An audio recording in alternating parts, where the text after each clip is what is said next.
There are some stories that become impossible to forget, not because of how they end, but because of how many chances there were to stop them. A phone call, a police visit, neighbours who sensed something was wrong, adults who looked away. Each one could have changed the ending. Tonight, we're talking about the story of Junko Furuta, one of Japan's most heartbreaking criminal cases. A case remembered not only for its cruelty, but for the questions it still leaves behind. Welcome to the podcast, You Can't Unhear. Before her name became known around the world, Junko Furuta was simply a 17-year-old girl looking forward to adulthood. She lived in Misato, Saitama Prefecture, with her parents and 2 brothers.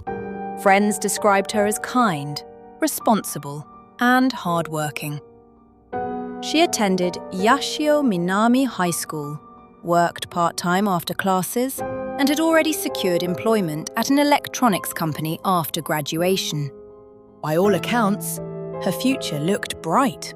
Nothing suggested that an ordinary evening ride home would become the last day of freedom she would ever know. At the same school was a student named Hiroshi Miyano. He had developed an interest in Junko. She rejected him because she knew what kind of person he was. According to investigators, Miyano was already associated with a violent delinquent group and had connections to local organised crime.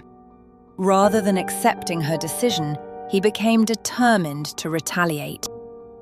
On November 25, 1988, Junko finished her part-time shift and began cycling home.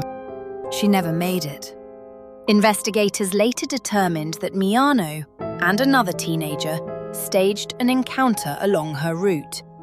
After creating the appearance of rescuing her from danger, they convinced her to go with them. Instead of taking her home, they abducted her. Over the next several hours, Junko was taken to different locations before eventually being brought to the home of one of the offenders. She was threatened with violence against both herself and her family if she attempted to escape or contact police. Those threats were enough.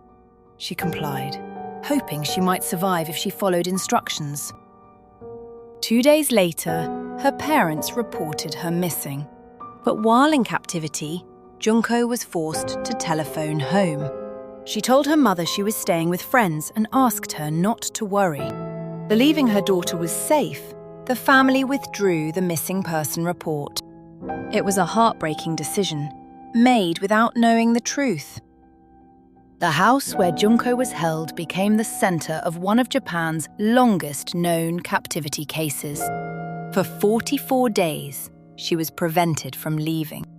Investigators later concluded that multiple individuals participated in the abuse. Rather than focusing on the graphic details, it's enough to understand this. Junko was repeatedly assaulted, physically abused, and deprived of even the most basic human dignity. The violence escalated over time. Several people reportedly knew she was inside the house, yet no one successfully intervened. At Miyano's friend's house, Minato, where Junko was held captivated, Junko had to pretend to be one of the boys' girlfriends so the parents wouldn't get suspicious. But here's the thing. Minato's parents knew something was wrong. They suspected their son and his friends were up to no good, but they were too scared to do anything because they knew Miyano was connected to the Yakuza. For 44 days, Junko was held captive in that house. And what happened during those 44 days is almost impossible to comprehend. She was tortured, beaten, and assaulted over 400 times. The 4 main perpetrators even invited other friends over to participate in the abuse. Perhaps the most painful part of this story is how close she came to being rescued. At one point, police officers visited the property after receiving information suggesting something suspicious might be happening. They left without finding her. Exactly why remains debated to this day. Some reports suggest they accepted explanations from those inside. Others believe fear of local gang connections discouraged deeper investigation. Whatever happened, the opportunity was lost. On another occasion, Junko reportedly managed to reach a telephone, but before she could fully communicate her situation, she was discovered. The chance to escape disappeared once again. Looking back, many believe those moments could have changed everything. By early January 1989, Junko's condition had deteriorated dramatically. On January 4th, after weeks of captivity, she died. The offenders attempted to conceal the crime by hiding her body inside a metal drum filled with concrete. For nearly 3 weeks, no one knew where she was. Ironically, the breakthrough came because of another crime. One of the offenders became involved in a separate kidnapping investigation. During police questioning, detectives uncovered information leading them back to Junko. Her body was eventually recovered. Japan was horrified. The investigation quickly identified 4 primary offenders. Because they were juveniles under Japanese law at the time, their names were initially withheld from the public.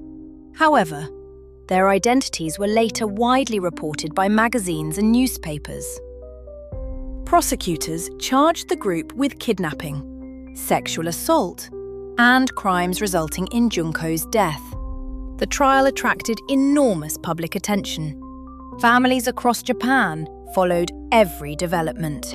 Many expected severe punishment.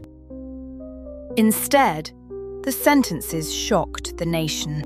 The ringleader received 20 years in prison after an appeal increased his original sentence.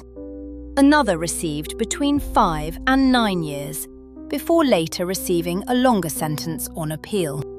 The remaining offenders also received prison terms, but none received life imprisonment or the death penalty.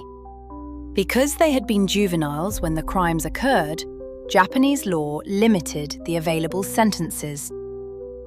For many people, that explanation offered little comfort. The controversy didn't end when the trial was over. Several offenders were later arrested again for unrelated crimes after being released.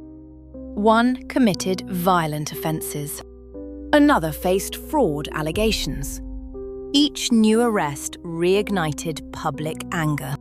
People questioned whether rehabilitation had truly occurred.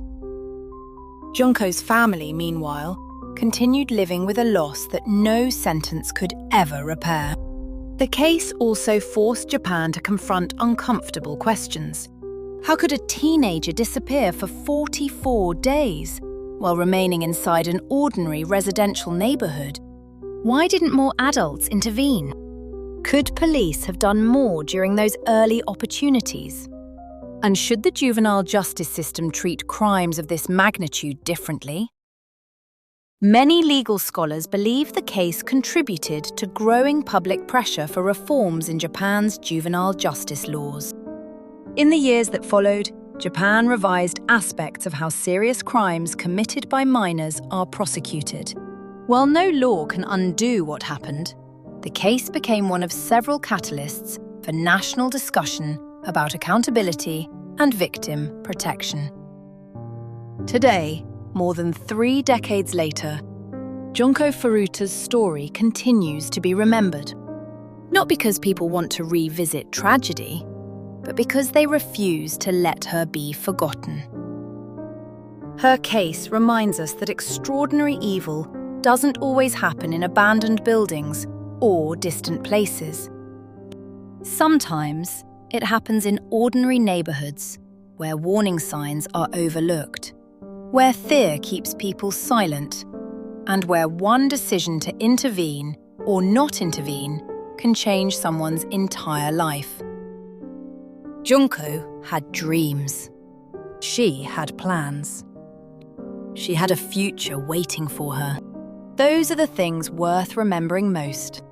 Because behind every headline, behind every courtroom, and behind every documentary, there was simply a 17-year-old girl who should have made it home that night. And perhaps the greatest way to honor her memory is not by remembering how she died, but by remembering who she was and making sure we never ignore the warning signs when someone else needs help. Until next time, stay curious, stay safe, and I'll see you on the next episode of the podcast, You Can't Unhear.